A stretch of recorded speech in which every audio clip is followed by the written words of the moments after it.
Jeux et enjeux, Abdias Harouna.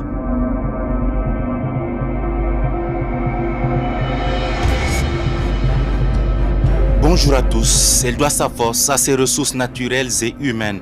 Pourtant, elle assiste à sa propre marginalisation sur l'échiquier géopolitique mondial. L'Afrique doit renaître à la puissance. Comment y arriver tout en misant sur ses ressources naturelles? Volonté ou capacité, qu'est-ce qui fait problème? Quels sont les enjeux du jeu minier sur notre continent? Afrique, à qui profitent les ressources minières? C'est la trame de cette nouvelle édition de Jeux et enjeux. On en parle. On en parle avec le docteur Fabrice Noah. Bonjour. Bonjour Abdias. Merci bien d'être avec nous dans ce studio. Vous êtes ancien de sciences politiques à l'université d'Omarwa, auteur avec le docteur Séverin Chokonte de Géostratégie de la démocratie et gouvernance des industries extractives, ouvrage publié aux éditions L'Harmattan. Première question, l'Afrique noire est-elle mal ou bien partie? Je pense que l'Afrique n'est pas mal partie. Je pense plutôt que l'Afrique n'a pas encore su saisir la chance qui est la sienne pour pouvoir effectivement témoigner de la puissance qui devrait ou qui sied, n'est-ce pas, à l'ensemble des ressources dont elle dispose. Il faut reconnaître que l'Afrique dispose de beaucoup de ressources, celles qu'on appelle ressources stratégiques. Les ressources stratégiques, en fait, ce sont des ressources qui se caractérisent par leur rareté, mais également par leur importance, n'est-ce pas, dans certaines industries, par exemple l'industrie des nouvelles technologies, l'industrie de la défense. Et donc ces ressources stratégiques-là sont généralement, on peut en distinguer 20 ou 25, parmi lesquelles donc, vous avez le cuivre, vous avez le beryllium, vous avez l'imodium, vous avez effectivement le tantal, vous avez le coltan, le pétrole aussi. Et les pays africains disposent pour l'essentiel de ces ressources-là. Alors, docteur Fabrice Noah, comment comprendre que ces mêmes pays peinent à se développer? Où se trouve le problème? Je crois que le véritable problème des pays africains, c'est qu'ils sont restés dans la logique d'exploration, exploitation et exportation des ressources. Le fait d'exploiter les ressources et de les exporter à l'état brut ne peut pas suffire à développer un pays. Il faut à un moment donné arriver au niveau où on fait ce qu'on appelle, on ajoute de la valeur. Et quand je parle d'ajout de la valeur, ça veut dire qu'il faut pouvoir transformer les ressources au niveau local afin justement de pouvoir en tirer l'essentiel des bénéfices. Donc je crois que c'est le modèle de développement qui est associé à l'exploitation des ressources naturelles qui fait la différence entre, n'est-ce pas, les pays pétroliers ou miniers pauvres et ceux qui sont riches. Est-ce que vous ne voyez pas qu'il y a aussi des manœuvres géostratégiques des grandes puissances autour des ressources extractives africaines? La première des choses que les pays occidentaux, les partenaires de l'Afrique font, effectivement, c'est qu'elles veulent perpétuer ce que j'appelle la division géopolitique du travail. La division géopolitique du travail, en fait, c'est quoi? C'est un système qui voudrait que le secteur extractif soit divisé en deux. Ça veut dire, d'un côté, nous avons les pays du Sud, les pays africains, les pays du Sud en général, qui disposent des ressources et qui vont donc les exporter vers le pays du Nord, vers les grandes puissances qui, elles, n'est-ce pas, disposent de la ressource humaine nécessaire à leur transformation. Donc, vous avez donc des pays qui ont des ressources mais qui n'ont pas les capacités de les transformer, et de l'autre côté, des pays qui en disposent ou qui n'en disposent pas suffisamment mais qui ont la technologie. Et vous voyez effectivement que cette dépendance-là est propice au maintien des inégalités entre les pays africains et leurs partenaires. Et donc, les pays occidentaux, de manière générale, vous avez par exemple une initiative qu'on appelle l'initiative matières premières, développée par l'Union européenne, qui a pour objectif de ponctionner un certain nombre de ressources dans des pays qui disposent de ces ressources-là. Vous avez également une stratégie qu'on appelle l'Angola Model, qui est une sorte d'opération ressources naturelles contre développement. C'est des stratégies qui font finalement que ces pays-là viennent capter la ressource et justement réduisent la capacité des pays africains à contrôler leurs ressources et justement à pouvoir faire un contrôle. Les populations ne sont pas en mesure de contrôler les ressources à partir de ces opérations. Vous avez également la promotion de la démocratie en trompe-l'œil. Parce que les pays occidentaux, de manière générale, vous disent qu'ils font la promotion de la démocratie. Pourtant, ils n'ont pas intérêt à ce que les pays africains soient démocratisés. Puisque si on démocratise les pays africains, les contrats qui ont été signés et qui étaient des contrats de dupes, des contrats léoniens, vont être mis à jour. Alors, on n'a pas intérêt à ce que ces contrats-là soient mis à jour. Donc, je pense qu'à partir de ces deux instruments-là, on peut voir effectivement que les pays, les partenaires de l'Afrique, qu'ils soient d'Amérique, d'Europe ou d'Asie, participent au maintien de cette situation-là qui, ma foi, est antidémocratique, n'est-ce pas? Parce que ce n'est pas dans leurs intérêts que les pays africains soient à la fois pétroliers, miniers et démocratiques. Alors, ce que vous dites, c'est qu'il y a même des détournements des données écologiques. Hein. Non, c'est effectivement. Vous savez, vous ne pouvez pas mettre en place un projet de développement par les ressources si vous ne maîtrisez pas la ressource en termes de quantité. Et il y a donc une grande lutte actuellement qui concerne le contrôle de ces ressources-là. Et vous avez donc un certain nombre d'initiatives de partenaires des pays africains qui consiste à recenser, à recenser les données, à collecter, n'est-ce pas, les données géologiques. Mais si moi, je suis votre partenaire et que je viens collecter les données géologiques, soyez sûr que si ensuite je négocie avec vous un contrat pour exploiter ces ressources, je ne vous dirai jamais quelle est la véritable quantité de ressources dont vous disposez.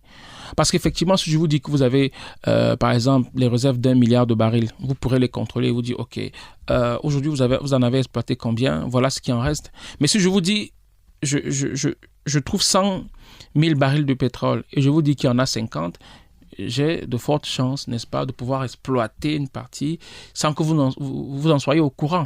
Donc, le jeu, justement, ou l'enjeu du contrôle des ressources, des données géologiques se situe à ce niveau. Celui qui possède l'information géologique, n'est-ce pas, possède, en fait, la ressource, en quelque sorte. Donc, c'est un aspect qui est malheureusement déficitaire dans la plupart des pays africains qui disposent pourtant d'institutions de recherche géologique mais qui n'ont pas toujours l'information suffisante, n'est-ce pas, sur la quantité des réserves, la quantité de ressources dont disposent les pays.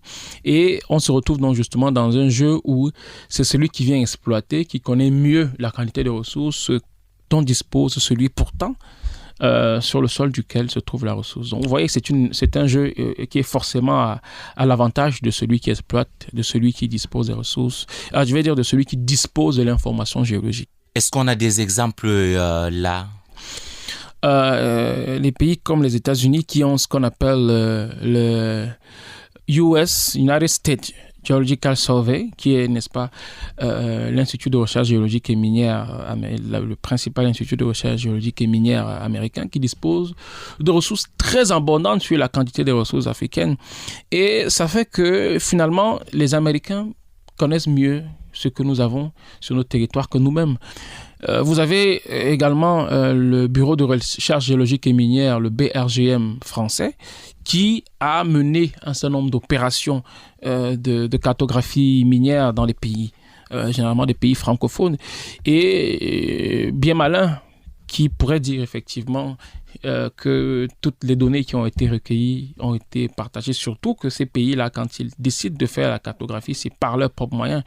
Donc, ils mettent des moyens pour chercher cette information et je vous assure qu'il est très difficile de penser, à moins d'être naïf, qu'ils vont financer ces opérations et vont venir vous dire, OK, bon, voilà les ressources dont vous bénéficiez. C'est véritablement à cette situation-là que nous faisons face dans le cas de plusieurs pays africains, ou si vous voulez, de l'essentiel des pays africains. L'Afrique peine à s'imposer sur l'échiquier mondial en termes de puissance. Hein.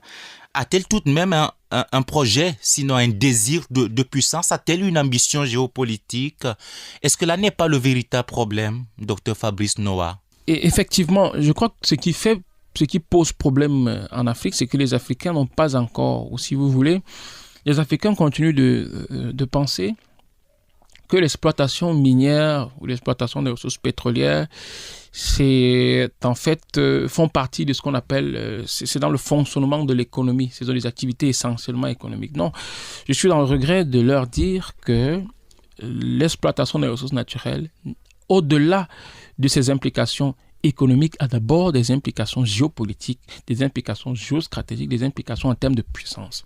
Et donc, effectivement, quand vous avez des ressources naturelles, vous disposez de prérequis de puissance, en matière de puissance. Mais, pour pouvoir transformer ces ressources-là en ressources de puissance, effectivement, il faut avoir ce qu'on appelle, ce que Pierre Verluise appelle le désir de puissance. Ça veut dire la volonté, n'est-ce pas, de quitter d'un statut d'objet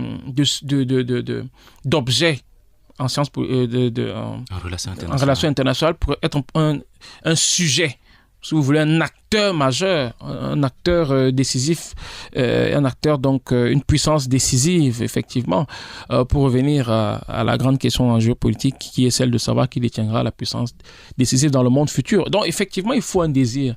Et vous avez malheureusement des pays africains qui n'ont pas ce désir, parce que pour eux, l'objectif principal, c'est d'exploiter les ressources pour financer le fonctionnement de l'État, pour financer le train de vie de l'État, pour financer le train de vie, n'est-ce pas, de la classe dirigeante.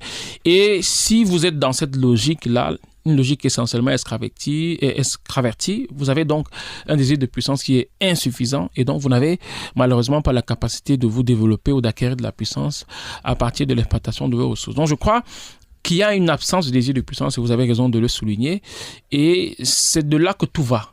Si vous désirez être puissant, alors vous vous donnez les moyens pour atteindre cette puissance-là. Malheureusement, les pays africains ne font pas preuve, n'est-ce pas, d'un désir de puissance suffisant. Est-ce qu'on peut avoir des exemples à ce niveau-là aussi? On peut avoir des exemples. Quand vous avez, par exemple, quand vous avez le cas de la RDC, je vous ai dit que la RDC est un scandale géologique.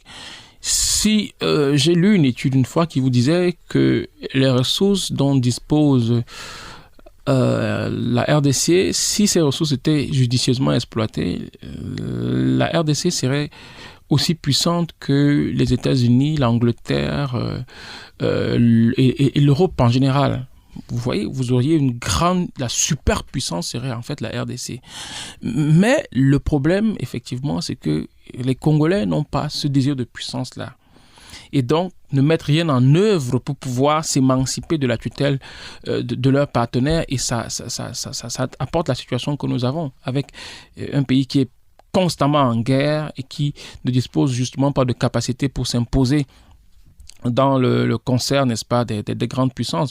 Je peux également vous prendre l'exemple du Nigeria, qui est une puissance pétrolière très importante, mais qui malheureusement, des premières années de l'exploitation de son pétrole, a plutôt péché par une gouvernance autoritaire. Vous savez que le Nigeria, pendant une vingtaine d'années au moins, je dis n'importe quoi, mais ça devrait être un peu plus de 30 ans, a connu des régimes autoritaires, des régimes militaires. Et ces régimes-là, effectivement, ont passé le temps à exploiter le pétrole et à enrichir. Vous avez l'exemple de Babangida, par exemple, l'ancien président nigérian, on vous dit qu'il est décédé milliardaire en dollars. Donc, vous avez ces exemples-là. Je parle du Nigeria, je parle de la RDC, je peux parler aussi de beaucoup d'autres pays, et même de pays de l'Afrique centrale. On peut parler du Tchad, on peut parler de la Guinée équatoriale. Et donc, vous avez ces pays-là qui malheureusement n'ont pas, qui malheureusement ont un niveau de ressources qui est plutôt important, mais à contrario, ne disposent pas d'un niveau de puissance suffisant. Et ça, c'est effectivement parce qu'il n'existe pas ce désir de puissance-là. Décidément, l'Afrique doit renaître. Mais question, comment y arriver?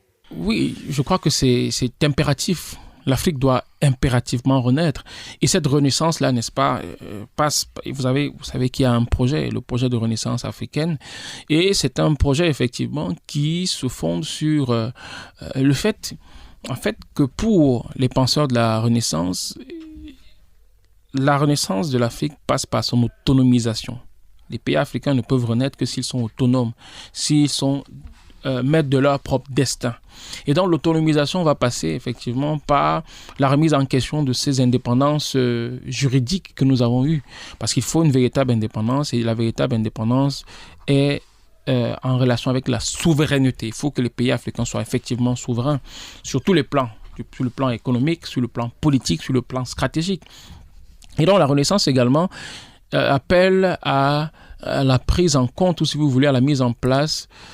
J'ai souvent tendance à dire la possession du discours, l'appropriation du discours sur le développement. Et quand je le dis, c'est pour dire et c'est pour expliquer le fait que les pays africains ont besoin de créer leur voie, de mettre en place leur propre schéma de développement. Vous voyez, par exemple, que la plupart des pays africains ont évolué, ont fonctionné sous le diktat des institutions financières internationales. Vous avez le FMI et la Banque mondiale, les programmes d'ajustement structurel qui disaient aux pays africains quelle voie il faut emprunter pour se développer. Or, la réalité, c'est que les pays africains doivent construire leur propre voie.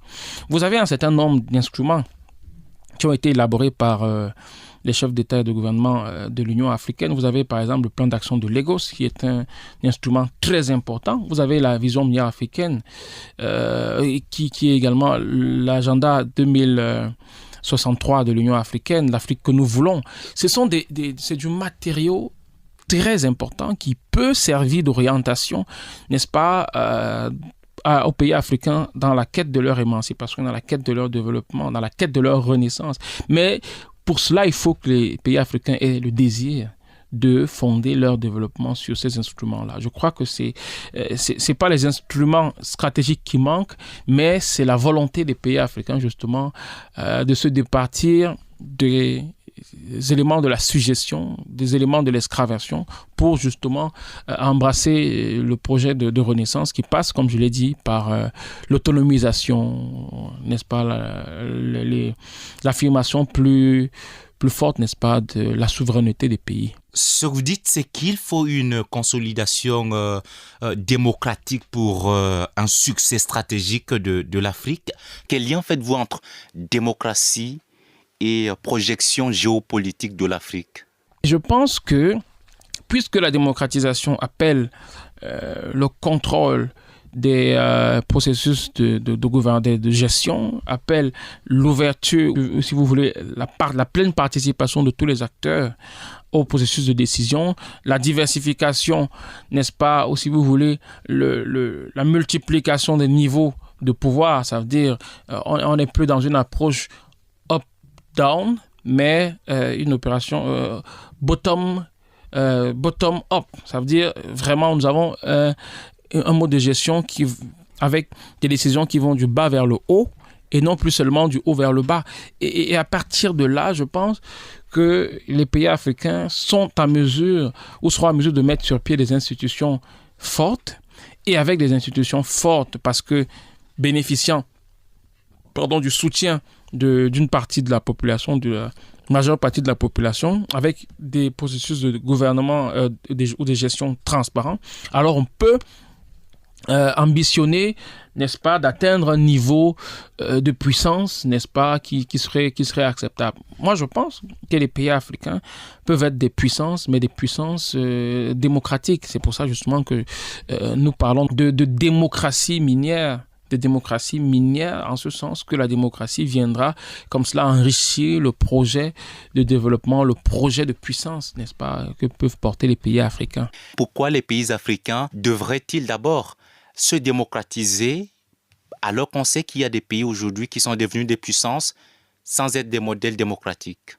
Mais quand on fait l'évaluation des 50 années, ou si vous voulez 60 années après l'indépendance, on se rend quand même compte que ce qui a manqué à de nombreux pays africains, c'est la démocratie. Et donc, on peut faire le lien entre cette absence de démocratie et cette absence de résultats en matière de développement. Et donc, pour nous, on estime que si on démocratise, si on rend compte, si on contrôle, alors il n'y a plus de chance d'arriver au développement par l'exploitation des ressources naturelles. L'analyse que j'en fais, c'est qu'effectivement, le fait que les pays africains ne soient pas suffisamment démocratiques a une incidence sur la gestion du secteur extractif. Parce que les pays qui sont démocratiques, on fait le pari que les pays qui sont démocratiques, c'est les pays dans lesquels il y a ce qu'on appelle la accountability. Ça veut dire qu'on rend des comptes. Alors, si vous ne rendez pas des comptes, ce que vous êtes amené à faire, vous le dirigeant, c'est de négocier des contrats que vous ne rendez pas publics et qui vous permettent de brader les ressources. Or, si les contrats, s'il y a ouverture, s'il y a transparence, effectivement, il y a plus davantage de contrôle, il y a davantage de discussion sur la nécessité ou non de l'exploitation d'une ressource, et donc il y a davantage également de possibilités en termes de développement, n'est-ce pas, la démocratisation des pays africains. Dr Fabrice Noah, est-ce qu'il ne faudrait pas aussi appeler le retour de l'État comme acteur majeur du jeu minier en Afrique subsaharienne? Je pense que le modèle véritable pour pouvoir se développer, c'est un modèle dans lequel l'État ne se désengage pas de l'exploitation, mais garde le contrôle parce qu'effectivement, pour apporter plus de précision sur la question, la question de la cartographie des données géologiques c'est une question de souveraineté. Et donc, l'État doit s'engager dans l'exploration minière. Donc, il faut pouvoir conquérir l'amont. Il faut pouvoir conquérir l'amont parce que si vous laissez l'amont, qui est les étapes initiales à l'exploitation, à des compagnies, à des structures étrangères, vous avez de fortes chances de vous retrouver en aval. Ça veut dire à la fin des chaînes de valeur avec des ressources dont vous n'aurez jamais, n'est-ce pas, pu avoir la pleine maîtrise. Dans plusieurs pays africains, le secteur extractif a connu d'importantes réformes.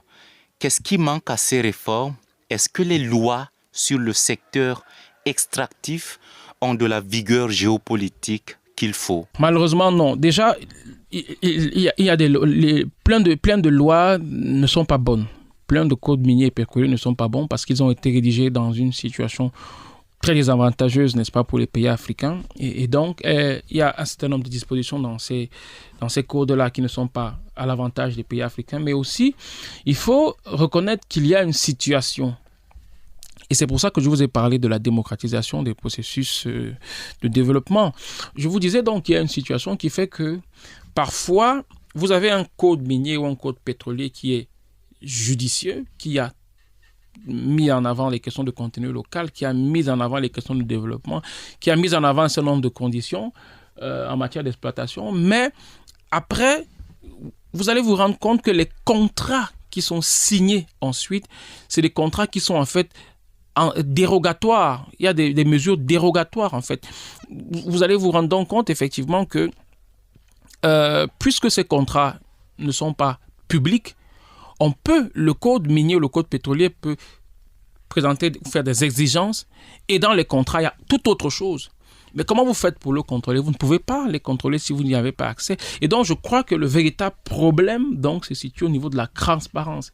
Parce qu'il faut que les contrats qui sont signés soient accessibles à l'ensemble de la population ou à défaut, n'est-ce pas, à la représentation nationale, n'est-ce pas, au Parlement. Parce que les contrats qui sont signés, il faut le reconnaître, il faut que vous le sachiez, les contrats miniers ou les contrats pétroliers ne sont pas signés sur 10 ans. Ils sont signés parfois sur 30 ans, sur 40 ans, sur 50 ans. Et donc, vous êtes d'accord avec moi que c'est des contrats qui lient sur le très long terme. Et donc, parce qu'ils lient sur le très long terme, on a l'obligation de les revoir, on a l'obligation de les relire, on a l'obligation de les discuter afin justement de pouvoir préserver tous les intérêts, n'est-ce pas, des pays hôtes, non, des pays qui exploitent la ressource. Alors, est-ce qu'il ne faudrait pas, selon vous, une sorte de stratégisation des processus dans la gestion des ressources extractives en Afrique subsaharienne? Effectivement, il faut une stratégisation des processus. Comment y arriver? Il faut déjà que les pays, les pays qui disposent des ressources naturelles rentrent dans ce qu'on appelle la dialectique des intelligences. Ça veut dire effectivement que les pays africains doivent considérer que leurs ressources, ou si vous voulez, que la géopolitique s'inscrit dans... c'est une bataille en fait, c'est une guerre, mais c'est une guerre par d'autres moyens. C'est pas une guerre avec des armes, mais c'est une guerre dont l'objectif final est de savoir qui dominera finalement l'autre. Donc, ayant compris ça, vous vous inscrivez dans la stratégisation des processus, ça veut dire que vous vous mettez à l'esprit, ou si vous voulez, vous développez, vous conduisez, vous exploitez, vous gérez le secteur extractif un peu comme si vous gériez, n'est-ce pas, une armée, un peu comme si vous gériez, n'est-ce pas, vous meniez une guerre, n'est-ce pas. Donc, il faut stratégiser les processus, ça veut dire prendre des décisions en prenant en considération le contexte, en prenant en considération les bénéfices et les coûts et les bénéfices, en prenant en considération également la volonté ou la possibilité d'avoir des alliés de revers. Ça veut dire, si vous décidez de négocier des contrats et vous êtes dans l'obligation, vous demandez par exemple à la Chine, ok, bon, nous on va négocier le contrat avec vous, mais maintenant au lieu de payer, d'acheter notre coltan à 100 francs, vous allez l'acheter à 350. Vous devez vous arranger à ce que vous ne soyez pas le seul qui ait ces exigences-là. La stratégie voudrait que vous ayez des alliés de revers, ça veut dire que vous ayez une coalition de pays qui vont non se mettre d'accord pour que, ok, comme vous avez demandé 350, que les autres également demandent 350. Ça, c'est le véritable problème des pays africains, parce qu'effectivement, il est très difficile pour un pays pétrolier ou un pays minier de renégocier ses contrats si, à côté, il y a un autre pays qui vient vous dire, ok, l'autre veut vous rendre les choses difficiles, venez chez nous parce que vous aurez accès facilement aux ressources. Donc, je crois que la stratégie voudrait également qu'il y ait cette coalition-là, parce que effectivement, à partir de là, c'est tous les pays africains qui sont gagnants. L'Afrique sur l'échiquier géopolitique mondial, il faut attendre longtemps. Vous ne ferez pas de la futurologie quand même, Dr Fabrice Noah. Je pense que c'est très difficile. C'est vrai aujourd'hui qu'il y a un optimisme qui dit que le siècle actuel, c'est le siècle de l'Afrique.